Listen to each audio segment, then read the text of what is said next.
Le pénis du maçon était si gros qu'il ne rentrait pas complètement. Bienvenue sur la chaîne Histoire d'infidélité. Je n'aurais jamais pensé être le genre de femme à partager une histoire comme celle-ci. Mais la vie, semble-t-il, a une façon de dévoiler même les parties les mieux gardées de nous-mêmes. Bonjour, je m'appelle Camille et je suis mariée à Luc depuis presque 6 ans. Nous avons une belle maison, une vie confortable. Du moins, c'est ce que l'on voit de l'extérieur. Mais derrière les portes fermées, les choses sont différentes.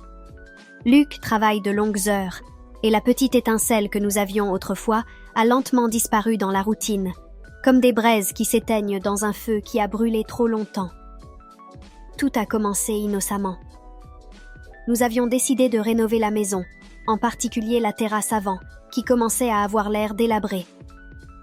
Luc voulait que ce soit parfait, un endroit où nous pourrions inviter des amis, organiser des barbecues et recevoir des invités. Il tenait à montrer la maison, quelque chose qui le rendrait fier. Il a donc engagé Alexandre, un entrepreneur local.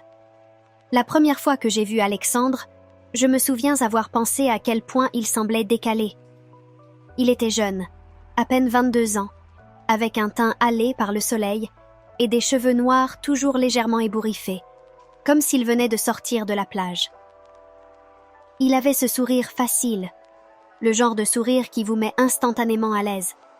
Mais il y avait quelque chose d'autre derrière ce sourire, quelque chose de dangereux. Au début, je gardais mes distances. Après tout, je suis une femme mariée et Alexandre était là pour travailler, rien de plus. Mais à mesure que Luc devenait plus occupé, passant de plus en plus de temps au bureau, je me retrouvais seule avec Alexandre presque tous les jours. La tension a commencé à monter. Je me disais que ce n'était rien, juste des regards innocents, un peu de conversation décontractée pendant le déjeuner. Mais chaque jour qui passait, je devenais plus consciente de la présence d'Alexandre. La façon dont il bougeait, la façon dont sa chemise collait à son torse sous le soleil brûlant, la façon dont ses yeux semblaient s'attarder un peu trop longtemps lorsqu'il me parlait. C'était une attention que je n'avais pas ressentie depuis des années. Luc, malgré toute sa gentillesse, était devenu trop à l'aise dans notre mariage. Il ne remarquait plus les petites choses, la nouvelle robe que je portais au dîner, la façon dont je coiffais mes cheveux, ou même le parfum que je mettais, espérant qu'il se pencherait juste un peu plus près. Avec Alexandre, cependant, je me sentais vue. Un après-midi, après qu'Alexandre eut fini pour la journée, je l'ai vu essuyer la sueur de son front, debout à côté de la maison, regardant le jardin. Je me suis approchée de lui avec un verre d'eau froide, le lui offrant en signe de gentillesse. Il l'a pris, souriant de ce même sourire facile. « Merci, madame », dit-il, sa voix grave et douce. Je ne sais pas ce qui m'a pris, mais à ce moment-là, j'ai senti quelque chose changer. Sa présence a éveillé en moi quelque chose que je n'avais pas ressenti depuis longtemps. Du désir. Un désir interdit, dangereux. Je riais de moi-même, me disant que ce n'était qu'une attirance passagère, mais au fond de moi, je savais que c'était plus que cela. À partir de ce moment, l'air entre nous était chargé. Les regards innocents devinrent plus longs, les touches plus délibérées. Et moi, je ne l'ai pas arrêté. Cela s'est produit un lundi. Luc était parti tôt pour un voyage d'affaires, et la maison semblait vide sans lui. J'ai passé ma journée comme d'habitude, mais je savais que quelque chose avait changé. Alexandre est arrivé pour continuer son travail sur la terrasse, et il y avait une tension palpable entre nous. Chaque regard, chaque mot semblait lourd de possibilités non dites. Vers l'heure du déjeuner, je l'ai invité à entrer pour manger, comme je le faisais toujours. Mais cette fois-ci, l'air était épais de sous-entendus. Nous étions assis l'un en face de l'autre à la table de la cuisine, et je pouvais sentir ses yeux sur moi tout le temps. Quand il s'est levé pour partir, je me suis retrouvée devant la porte, le bloquant. Mon cœur battait à tout rompre tandis que je levais les yeux vers lui, les mots que je devais dire coincés dans ma gorge. Mais au lieu de parler, j'ai tendu la main tremblante effleurant son torse. Pendant un moment, Aucun de nous ne bougea.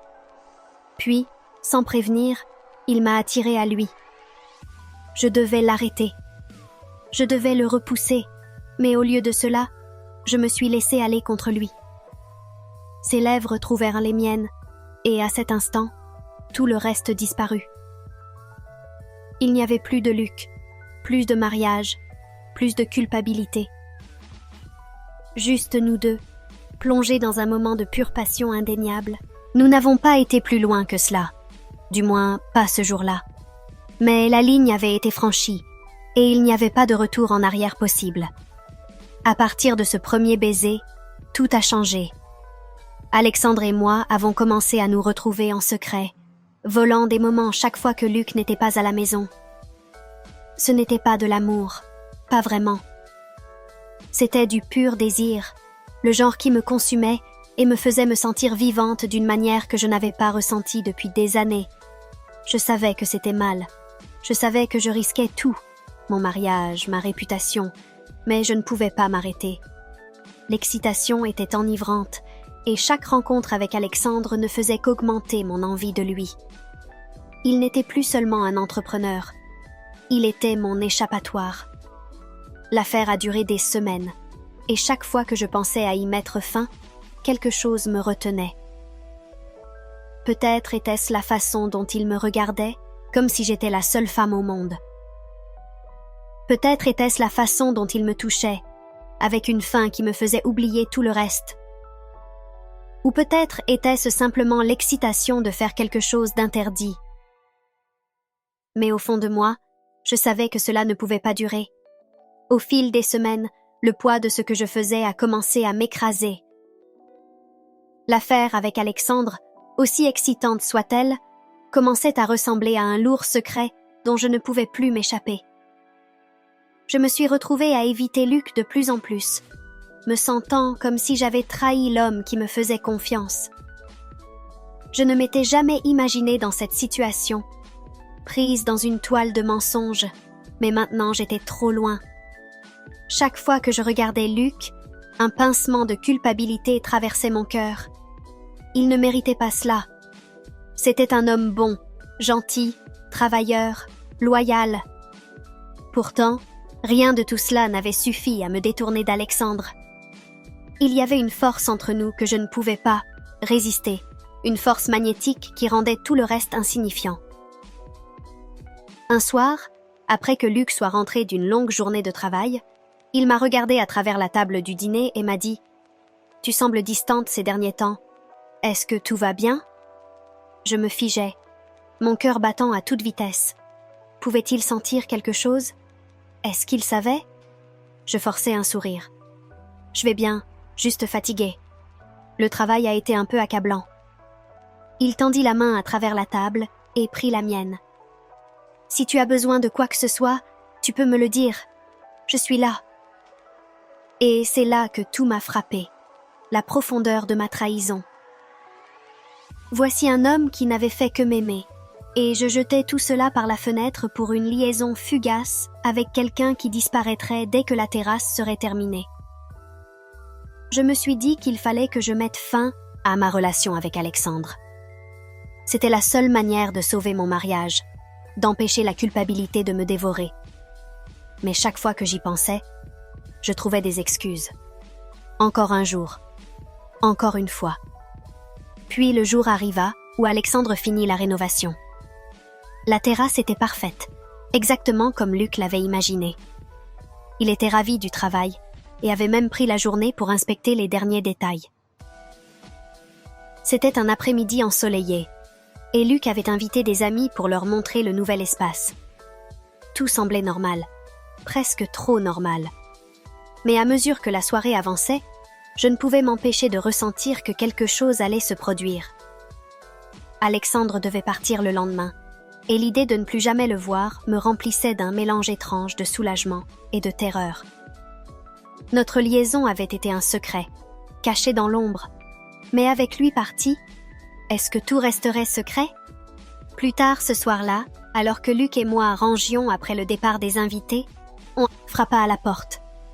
Mon cœur fit un bond. Qui cela pouvait-il être à cette heure-là?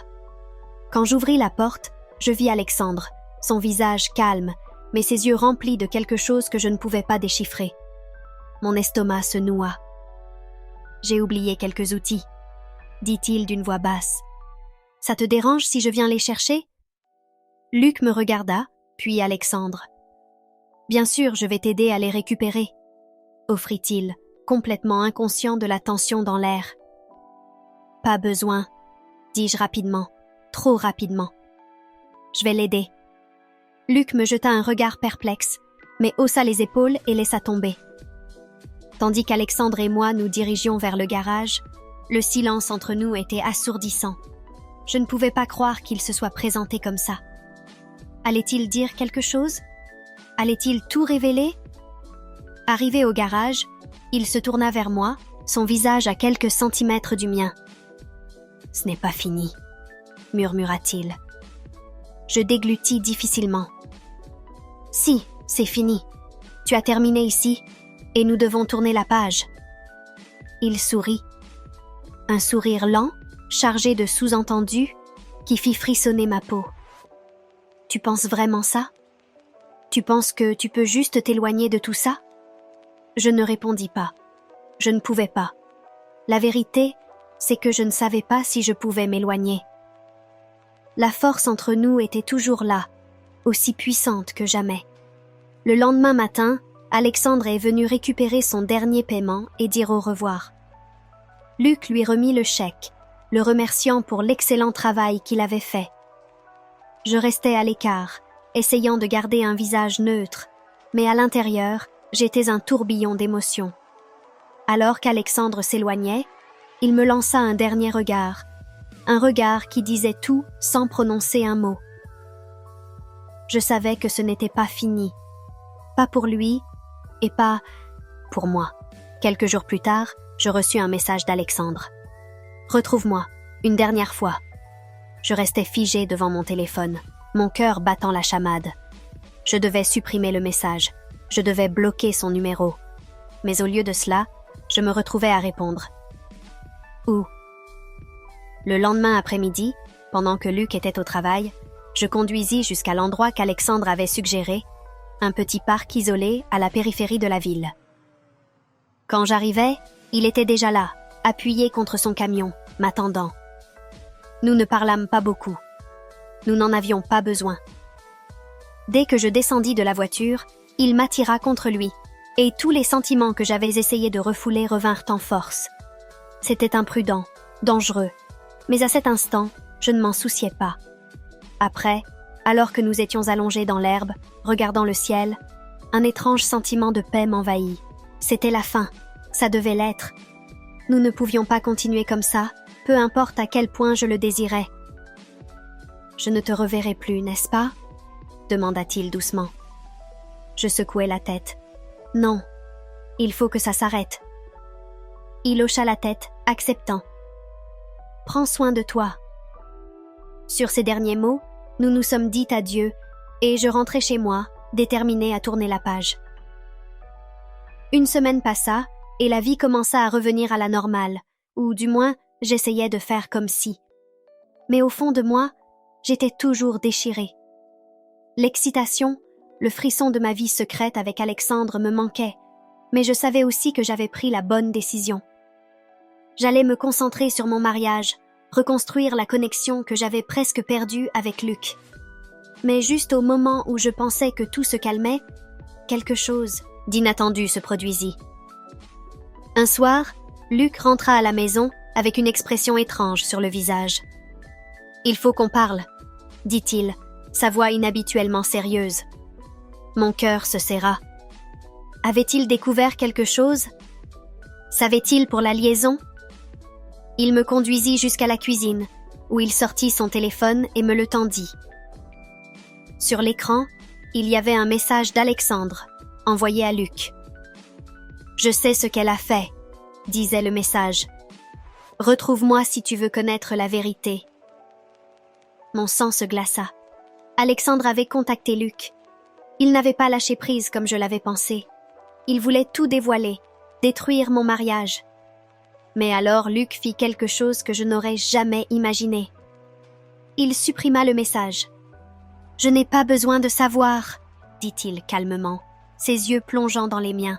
« J'ai confiance en toi. » Je ressentis une vague de soulagement et de honte m'envahir. Luc me donnait une seconde chance, même si je ne la méritais pas.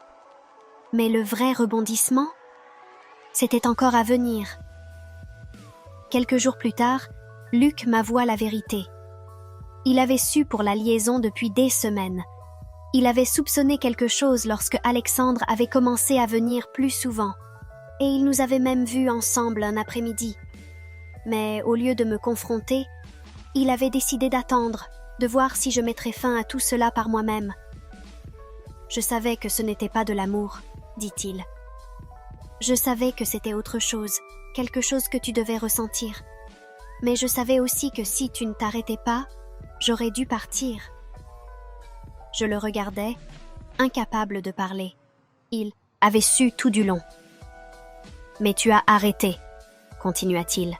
« Tu as fait le choix d'y mettre fin, et c'est ce qui compte. » À cet instant, je compris que Luc m'aimait d'une manière que je n'avais jamais pleinement comprise. Il n'était pas parfait, et moi non plus, mais il était prêt à me donner une autre chance. Une chance que je ne méritais pas, mais que j'allais saisir. Mon histoire n'est pas encore terminée, pensais-je, mais peut-être que c'est le début d'un nouveau chapitre. Et avec cela, je décidai de laisser le passé derrière moi et de reconstruire ce que j'avais failli perdre. Après la révélation de Luc, une partie de moi se sentait nue, vulnérable, exposée. Comme si quelqu'un avait déchiré un pansement trop tôt, laissant une plaie encore fraîche à l'air libre.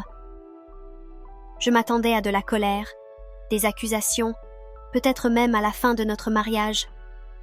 Mais au lieu de cela, Luc avait montré une patience, une résilience et une volonté de pardonner que je n'avais jamais anticipée.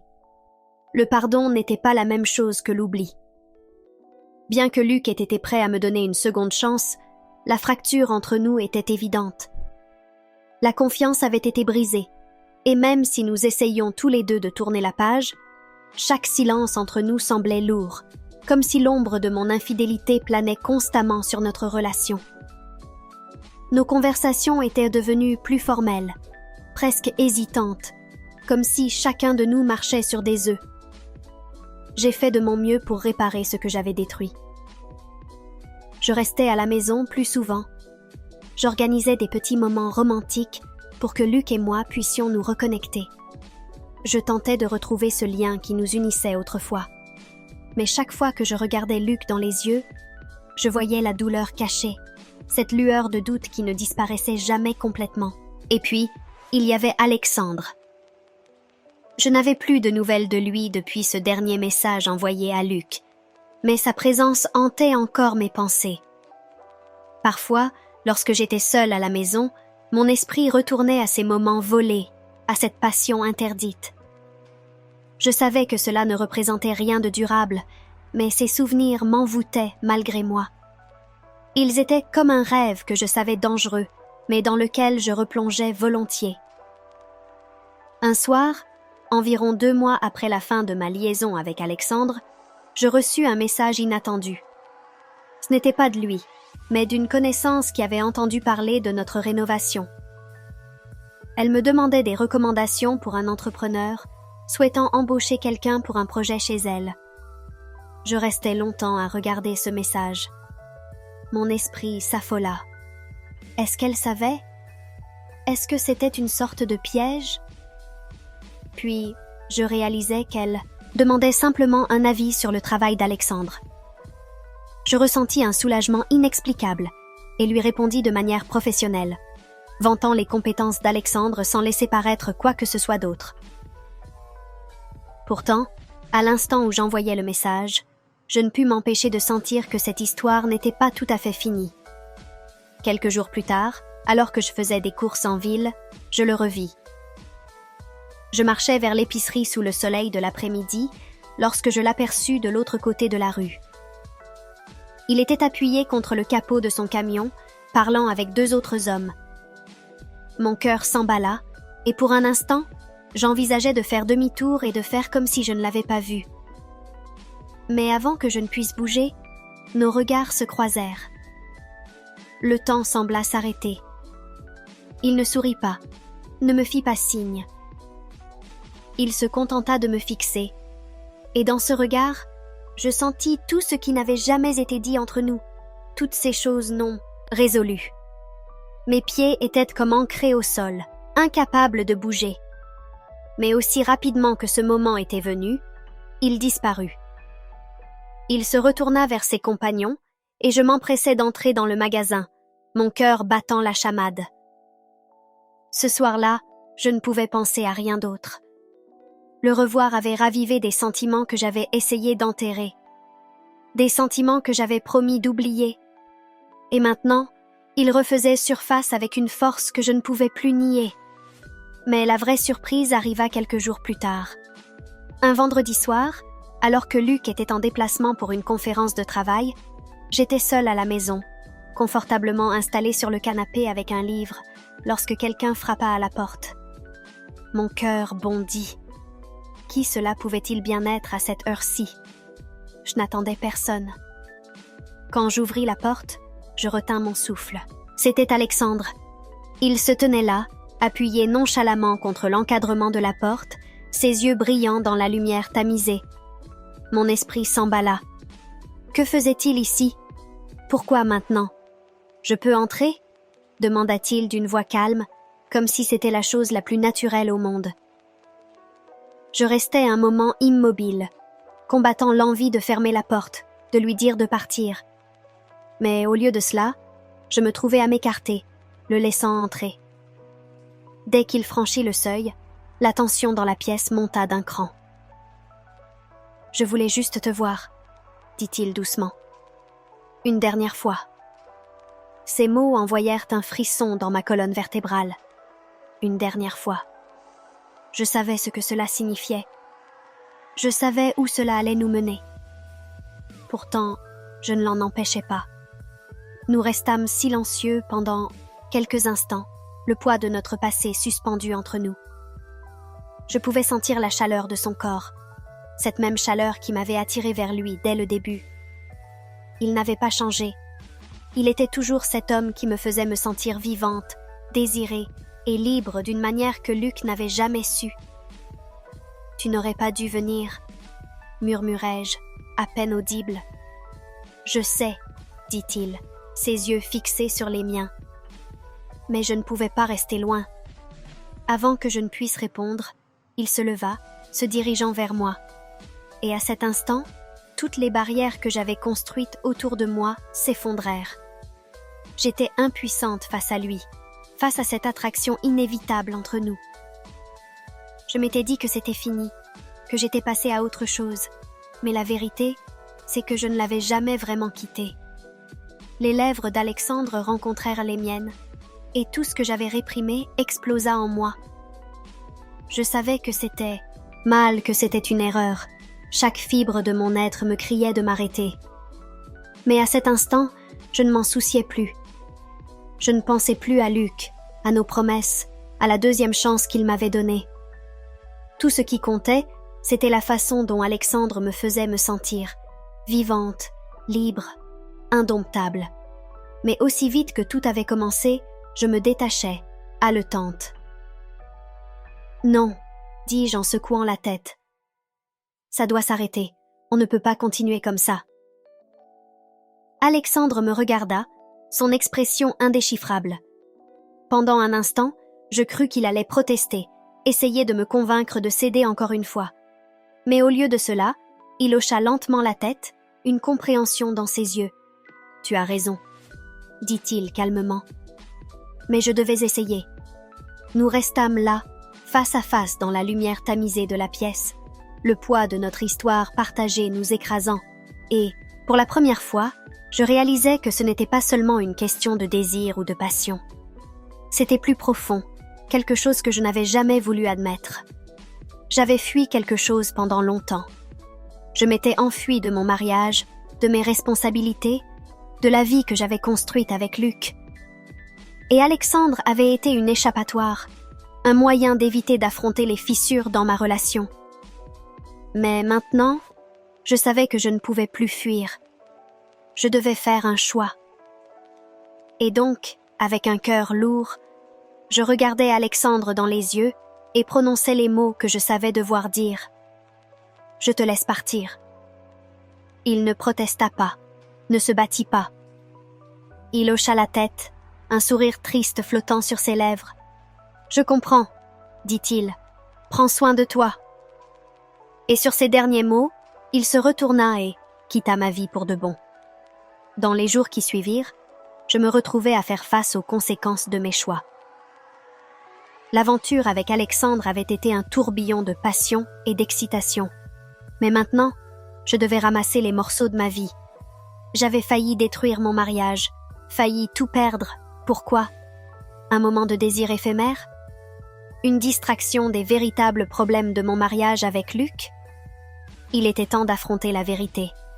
Je savais que j'avais utilisé Alexandre comme une façon d'éviter les problèmes profonds de mon mariage. Luc et moi nous étions éloignés, perdus dans la routine de notre quotidien, et au lieu de confronter cette réalité, j'avais cherché une échappatoire avec un autre homme. Mais maintenant, j'étais déterminée à réparer les choses. Un soir, alors que Luc et moi étions assis ensemble sur le canapé, je pris une profonde inspiration et idée enfin de tout lui dire. Je lui racontai tout, non seulement l'affaire, mais aussi les sentiments que j'avais refoulés pendant des années. Comment je m'étais sentie négligée, invisible, et comment j'avais laissé ces sentiments me pousser dans les bras d'un autre homme. Luc m'écouta en silence, son expression impénétrable. Quand je terminai, il prit ma main dans la sienne et dit quelque chose que je n'oublierai jamais. J'ai ressenti la même chose. Mon cœur s'arrêta. Je m'attendais à de la colère, de la tristesse, peut-être même à la fin de notre mariage. Mais au lieu de cela, Luc admit qu'il avait lui aussi ressenti cette distance entre nous. Il avait lui aussi porté le poids de notre relation qui s'effritait, sans savoir comment la réparer. « Je veux qu'on arrange les choses, » dit-il, sa voix ferme. « Je veux qu'on aille bien à nouveau. » À cet instant, je compris que nous avions tous deux fui la vérité pendant trop longtemps. Mais maintenant, nous avions une chance de reconstruire, de recommencer à zéro. Ce ne serait pas facile. La confiance avait été brisée, et cela prendrait du temps pour guérir. Mais pour la première fois depuis longtemps, je me sentais pleine d'espoir. Mon histoire n'est pas encore terminée, pensai-je. Ce n'est que le début. Avant de partir, pense à t'abonner